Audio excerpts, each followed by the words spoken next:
दोस्तों, स्वागत है आपका अपने यूट्यूब चैनल में। तो दोस्तों, आज हम बात करेंगे निफ्टी 50 की, यानी कि हमारी मार्केट जो है इतनी ज़बरदस्त गिरावट इसके अंदर आ रही है। कल के ट्रेडिंग सेशन में भी लगभग 450 से 500 अंकों की गिरावट हमें हमारी मार्केट के अंदर देखने को मिली थी। और आज के दिन भी ये लगभग 140 पॉइंट गैप डाउन के साथ हमारी मार्केट खुली है, निफ्टी 50 खुली है। तो इतना बियरिश मार्केट के अंदर है, क्यों है? कुछ 2-3 फैक्टर हैं, शॉर्ट में हम डिस्कस करने की कोशिश करेंगे। तो सबसे पहला जो कुछ 2-3 न्यूज़ मैं आपको बता देता हूँ। सबसे पहले तो यूएस बाज़ार की हम बात कर लेते हैं, फिर हम इंडियन की बात करेंगे, इंडिया में क्या न्यूज़ है, क्यों ये इतना डाउन रहा। सबसे पहले तो मैं बता देता हूँ, जो एफआईआईज़ हैं, उन्होंने लगभग 10,500 करोड़ रुपए की कैश में बिकवाली की है हमारी मार्केट से। उसके अलावा लगभग 11,000 करोड़ की दूसरे सेगमेंट से बिकवाली की है हमारी ही मार्केट से। तो इतनी बड़ी बिकवाली जब वो करेंगे तो गिरावट तो हमारी मार्केट के अंदर आनी ही आनी है, बहुत ज़्यादा चांस बन जाता है गिरावट आने का। उसके अलावा जो दूसरे सेक्टर्स के रिजल्ट आए थे, कुछ सेक्टर्स के जो है रिजल्ट आए थे जिन्होंने अपने एडीआर को बहुत ज़्यादा घटा, रिजल्ट भी उनके अच्छे नहीं आए थे, साथ में उन्होंने जो अपनी फ्यूचर रेटिंग दी है एक तरीके से ग्रोथ की, एडीआर जिसको हम बोलते हैं, उन्होंने बहुत ज़्यादा कम उम्मीद जताई है, बहुत गिरावट के साथ बताया कि हमारा एडीआर अच्छा नहीं रहने वाला है, जिसकी वजह से भी हमारी मार्केट के ऊपर सीधा इम्पैक्ट हमें देखने को मिला दोस्तों। और इसके अलावा जो है और भी बहुत सारी चीज़ें हैं, हमारी जो मार्केट है जो ओवरबॉट कंडीशन में खड़ी हुई थी। इसका जो आरएसआई है 70 प्लस ऊपर हमें दिखाई दे रहा था, 70 से ऊपर इसका आरएसआई था, ओवरबॉट कंडीशन में पड़ी हुई थी।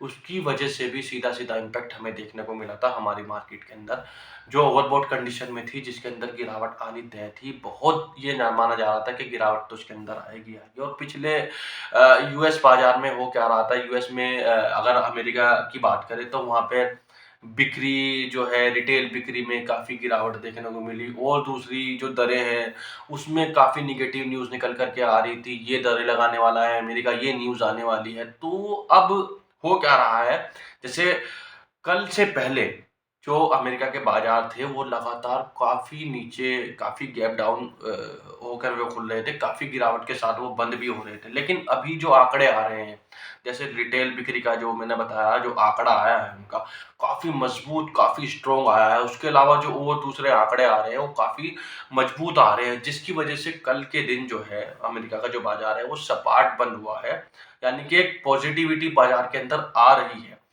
तो ये पॉजिटिविटी अच्छी खबर है, अमेरिका के बाजार के लिए तो है ही, हमारे बाजार के लिए भी अच्छी खबर है ये। लेकिन मैंने जैसे आपको बताया कि एफआईआईज़ की इतनी तगड़ी बिकवाली यहाँ हुई है हमारी मार्केट के अंदर। कल के दिन 450-500 की गिरावट, आज के दिन भी लगभग 140 पॉइंट का गैप डाउन इसके अंदर हमारी मार्केट के अंदर खुलता हुआ हमें दिखाई दिया। उसके साथ-साथ दूसरे सेक्टर्स पर भी इसका सीधा इम्पैक्ट हमें देखने को मिल रहा है। लाल निशान पर हमारी मार्केट ट्रेड होती हुई दिखाई दे रही है, काफ़ी गिरावट इसके अंदर आ रही है। अब बात करते हैं कि ये दरअसल गिरावट कब तक रहेगी, क्या चांसेस है? दरअसल ये तो कहना बहुत मुश्किल है कि कितने कितने लेवल तक ये गिरावट जा सकती है, कितना लेवल हमारी मार्केट जो है नीचे के लेवल तक टच कर सकती है। मैं ये ज़रूर कहूँगा कि जो हमारी मार्केट का आरएसआई था वो ओवरबॉट कंडीशन में था। यहाँ करेक्शन आना ज़रूरी था, क्योंकि करेक्शन जो है मार्केट के लिए हेल्दी माना जाता है और यहीं से हमारे पास अपॉर्च्युनिटी बनती है बाइंग करने की अच्छे रेट पर। क्योंकि ये कहा जाता है बाय इन डिप, बाय इन डिप, मैंने फिर से कहा दोस्तों। तो यही हमें स्ट्रेटजी अपनानी है, क्योंकि गिरावट जब मार्केट के अंदर करेक्शन आया, करेक्शन आने के बाद काफ़ी गिरावट आई, दूसरे सेक्टर्स में भी गिरावट आएगी। जब सेक्टर्स के अंदर गिरावट आएगी तो वहीं हमें अपॉर्चुनिटी का मौका ढूंढना है, वो हमें बिल्कुल भी गंवाना नहीं है। यही बड़ी अपॉर्चुनिटी होती है, यही बड़े मौके होते हैं जिनका हमें फ़ायदा उठाना है। जैसे आईटी सेक्टर में आप देखोगे 2-3 दिन से काफ़ी बड़ी तेज़ी हमें आईटी सेक्टर के अंदर देखने को मिली थी, काफ़ी तेज़ी से वो भागा था। अब जैसे मार्केट के अंदर गिरावट आएगी तो आईटी सेक्टर के अंदर भी आप देख सकते हो, वहाँ भी हमें गिरावट देखने को मिल रही है। तो हमें जो अवसर है, जो अपॉर्चुनिटी है, वो हमें तलाश करने की ज़रूरत है, कहाँ हमारे पास अपॉर्चुनिटी बन रही है। इस गिरते हुए बाज़ार में घबराने की ज़रूरत नहीं है बिल्कुल भी। मैं फिर कह रहा हूँ, इस गिरते हुए बाज़ार में हमें डरने की, घबराने की, फ़ियर होने की, पैनिक होने की कोई ज़रूरत नहीं है।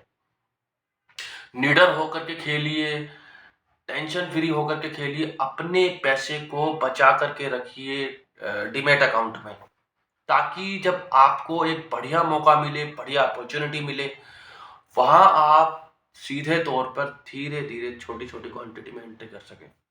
जब आप ऐसी गिरावट वाली मार्केट में बाइंग करते हो बिना पैनिक किए, क्योंकि होता क्या है, जो जो नए होते हैं शेयर मार्केट में, या कुछ ही टाइम होता है जब उनके सामने गिरावट आती है तो काफ़ी पैनिक हो जाते हैं, काफ़ी घबरा जाते हैं। ऐसा नहीं है, ये इसमें पैनिक होना ही है नहीं है, बल्कि इसमें मैं ये कहता हूँ, इसमें हमें खुशी होनी चाहिए कि हमारे पास एक बड़ी अपॉर्चुनिटी आ रही है हमारे सामने बाइंग करने की, जो अच्छे स्टॉक्स हैं, अच्छे मजे हुए स्टॉक्स हैं दोस्तों।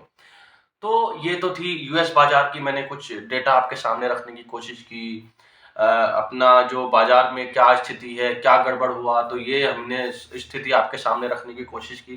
खैर, ये जो गिरावट है हेल्दी माना जाता है मार्केट के लिए। कुछ टाइम के लिए गिरावट जरूर रहेगी, लेकिन जब करेक्शन का माहौल खत्म होगा तो कहीं ना कहीं पॉजिटिविटी हमें बाजार के अंदर दिखाई देगी और शेयर भागने शुरू होंगे, और जिन्होंने उसमें फायदा उठा लिया तो मैं ये कहूंगा कि जब मार्केट चलनी शुरू होगी करेक्शन के बाद, तो 10% का रिटर्न तो जो स्मार्ट ट्रेडर्स हैं वो आसानी से यहाँ से निकाल सकते हैं दोस्तों, स्विंग ट्रेडिंग करके।